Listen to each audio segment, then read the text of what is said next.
From two-wheelers, we're going to move on to properties, and I'm talking about, well, Soho unit, apartments, link houses, and so much more. And there are so many considerations to think about before you have or put down the final word into buying your dream home. So before I introduce our guest here, let's take a look at this video clip.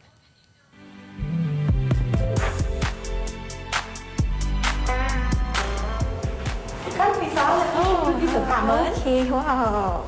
Okay, nice. Very beautiful, yeah? Very, I like it. Okay, so you want to show me? We have 4 bedrooms. Oh, okay. Yeah. Every bedroom is en suite, and the master bedroom is there. Can I show you the master bedroom? Yeah, sure. This is the master bedroom. Oh, okay. With a walk-in closet here. Okay.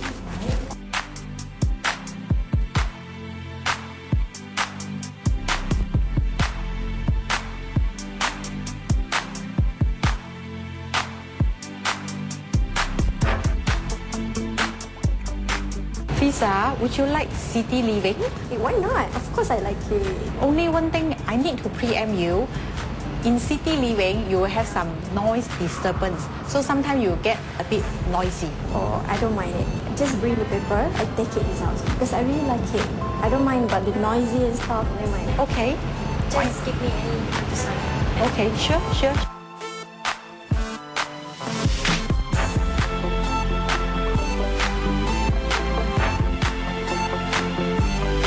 Hi, Fisa. How are you?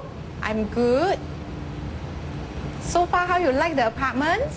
Okay, I got a problem with the house. I'm not satisfied at all. I'm not happy with the house because in the morning I can hear all the traffic honking, lorries, cars, and all that. It's really disturbed me. You know, it's kind of annoying. Oh, I see. In that case, why not we arrange an appointment? When can we meet? You come to my office and then we sit down to discuss about it. How about tomorrow morning, 10 a.m.? All right, tomorrow. All right, sure. See you then. Bye. Thank you. Bye.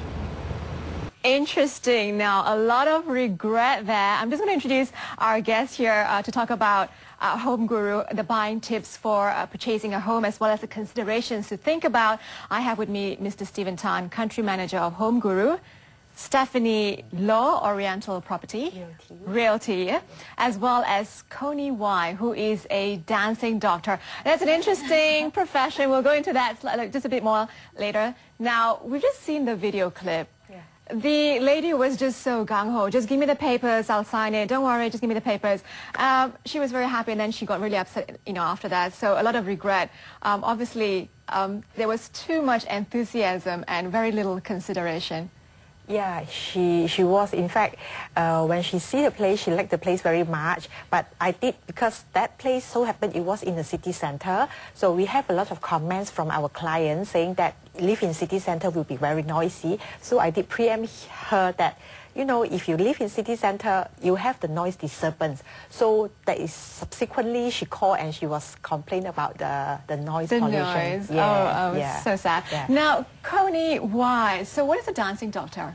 Well, I'm actually a boring doctor by day and a salsa dancer at night. So is it really a boring profession being a doctor? Actually, no, I take that back. But it's quite interesting. But my role here today is sort of to asking questions as a first-time buyer, or a single woman. So this is your scenario here. You're a single woman looking to purchase your first home, and you have been in KL for years. Okay. Tell us, Stephen, there are a lot of single women out there who are a lot more independent these days, and I think the first thing that comes into the mind, after getting their first job or just being comfortable with finance, that they say, okay, it's time for me to get my own place. So what are the considerations to think about? I think first of all is that we share a lot of this lady buyer potential that they're looking for. Lady property agents or negotiator as well. Just like doctors, the lady patient will go to the lady doctor. I think this is not something a fixed rule, but generally speaking, that the female negotiator or the agents are more detailed and more personal. They have more personalized service. This is one. I mean, looking at the right property agent is very important. Where in www.homeguru.com.my you have a section called Find the Agent. Find an agent. So these are actually legitimate and licensed agent. So make sure that step one is that you find a real registered agent. Yeah. Because there's a lot of con cases out there, and I think a lot of women, have this nightmare when dealing with situations like that. And it also can be very daunting. A lot of documents to, to look through. Would you say so? Yes, they are. In fact, for instance, let's say if there's a woman buyer, when they look for a real estate agent, usually they will go for female real estate agent rather than the male because they feel more comfortable, you see. And same goes to we all real estate agent. We are also very comfortable with the female clients. I see. Yeah, okay. Like, yeah. So, Koni, when you sort of had this decision that you want to buy your first home, what are some of the things that you thought about? I know finance put aside, etc., etc. One of the things that probably is, of course, location, and being a single woman would be something like personal safety. I think would be quite important. But also just to address the question to Stephanie, like what are some of the things that I should be considering? I think she's right. Apart from location, let's say if you want to get something maybe close to your home, or maybe close to your parents' house, or close to your office. So this will be some of the criteria that you should consider. Apart from that, safety, security. So especially for women, I think this is very, very important. Yeah. So how do you advise when they go about looking for those aspects? Of course, at the end of the day, we still have to look at like the budget, how much you have for, if you want to own a home. Everybody will wish to have something that close to their office. But at the end of the day, if you want to find something very close to your office, sometimes the price is too high for you to own them. So you have to get something that may be a bit far away, that you have to travel quite a bit, you see. So you must have that flexibility then, Koni, would you say so? Because sometimes, your dream home might be this particular apartment, but there's the pros and cons to it, and you have to weigh it. Right. Have you been through that kind of dilemma before? Not too much, not really, but I do know a lot of my friends have this problem, but I guess it's a balance on what your lifestyle is like and what your budget is, which I guess brings me to the question of, in terms of thinking about how much one should be spending their income on buying a property. What would your advice be for a lot of first-time buyers? They're clueless. Okay. In fact, nowadays, let's say if you're a first-time home buyer, the bank, they are quite relaxed in terms of giving out the loan. The margin will be quite high.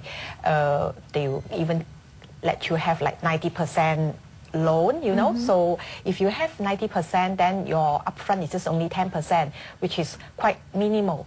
And then when it comes to your mortgage, your loan repayment, usually you have to meet the requirements. Your 1/3 of your salary is sufficient for you to pay your mortgage to the bank. Okay. So 1/3. All right. Now, also the other aspect of home buying, sometimes as you say, there's safety, there's also security and finances aside. I think for some women, there's also the kind of lifestyle that the property would sort of suggest. There'll be lush greenery, that you can feel relaxed, coming home from work, and it's just what would you advise women out there when it comes to balancing all these different aspects? Because sometimes it's the lifestyle also that promising, it's this relaxing place that you can go back to. I think basically I wouldn't say only women. I think all sexes have this problem that ideally they are staying just in front of the office, But in reality, it doesn't happen. I think a couple of years ago, I used to travel 50 kilometers away to the city center to work, and you sort of like spending 1.5 hours, and you're really cursing the traffic kind of thing. But I think, especially in the first-tier city like Kuala Lumpur, it's a bit difficult nowadays. A lot of probably young couple or newly married, they want to find a first home. It's rather challenging. My suggestion is that before the young couple, especially, or even the lady, before you can afford to buy the first house, because it could be a lot of saving. Even though it might be your parents who actually give you 10% to buy it first, you do the repayment. But my suggestion is that why not go to find rent a house place or rent a place with your friend and try to find out what is the best neighborhood, what is the sort of balance factors that you want. Security, you have an LRT station around, you have the convenience shop, laundry, you know, are you close to your friends, close to probably an entertainment center. You know, if you are well versed of that after a year or so, then start looking in the same destiny and then the real one, and go into a life saving and buy a real house. Rather regret about it after you jump into the, yeah, it's cheap, it's only 200,000, I can afford it, I pay 10, 20,000, I can get it. But thereafter, your nightmare starts. Right? Well, obviously, this is a very lengthy process, and I'm sure there's a lot to talk about, but homeguru.com.my is the website to go to for all the information, as well as property listings. You have about, what, 65,000 properties being listed on there, so lots of choices. Thank you so much to all of you for joining me this afternoon here on Bella. Thank you, Lisa. Thank you. Thank you. And for home viewers out there, don't forget, Elaine Daly will be back on tomorrow on Bella's Who's Who, 11:30 a.m. Meantime, you have a great Sunday. Goodbye.